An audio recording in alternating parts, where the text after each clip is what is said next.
This is the painting Portsoy Before the Storm. Another artist suggested to me recently that it may be of interest to show the role that my sketchbooks play in the construction of any painting. For a long time I've been interested in field structures. Different drawings create the feeling of a changing space. Layering marks and trying to develop a language that describes change. I also make larger works on paper to just work out ideas in terms of colour and mark in the studio. So this is one of the drawings that had an impact on this painting. This is an improvisational study for the harbour at Portsoy.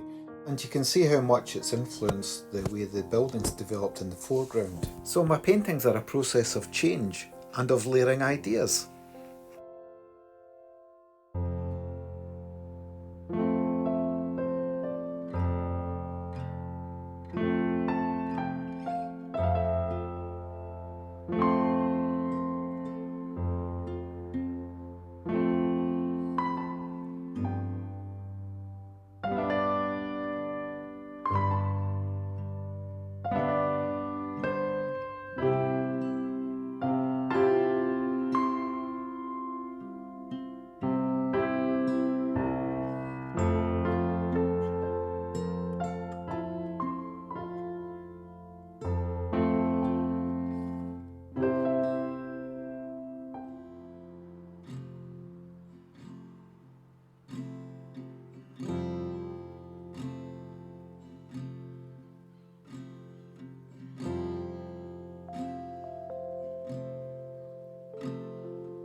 This painting suffuses the rich yellows of an interior space with highlights of crisp white lilies arranged in a blue and white china jug. I was inspired by both the shape and colour of the flowers and the sumptuous handmade wallpaper here seen on the left by Lorna Bates, who I share a studio with. I wanted to create a spontaneous painting where the light and colour of the flowers intermingled with the textures of the backdrop. A feeling of everything being in motion, arriving on the canvas in a simultaneous flourish of painterly colour and pattern. The painting was built in alternating layers of textures and marks glazed with rich transparent colours, trying to keep everything fresh and spontaneous.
I often find that paintings take on the weather and the seasons around me while they're being painted, even if they're based on work from another time of the year.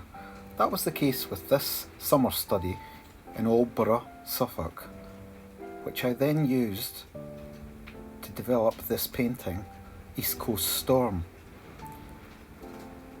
As you can see, this is a very, very different kind of weather to the original painting that it was based on. I tried to get a real feeling of force and the idea that colour and light were trapped in a prism of raindrops. And this is the finished painting. It's 90 by 90 centimetres.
Hello, I'm John McLenaghan and I'm in the studio with two paintings from my current Garden Field series.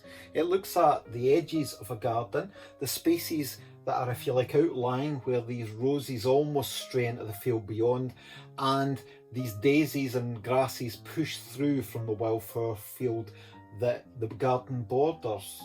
In the second one, you can see that there's been a lot more growth, and the daisies and the roses are both further through their life cycle, which contrasts with the initial fresh interaction, if you like, of these two very different characters. I suppose that's really something that I'm trying to always put across in painting, the idea that you can find a language in the paint itself that is somehow about the same things as hopefully the subject.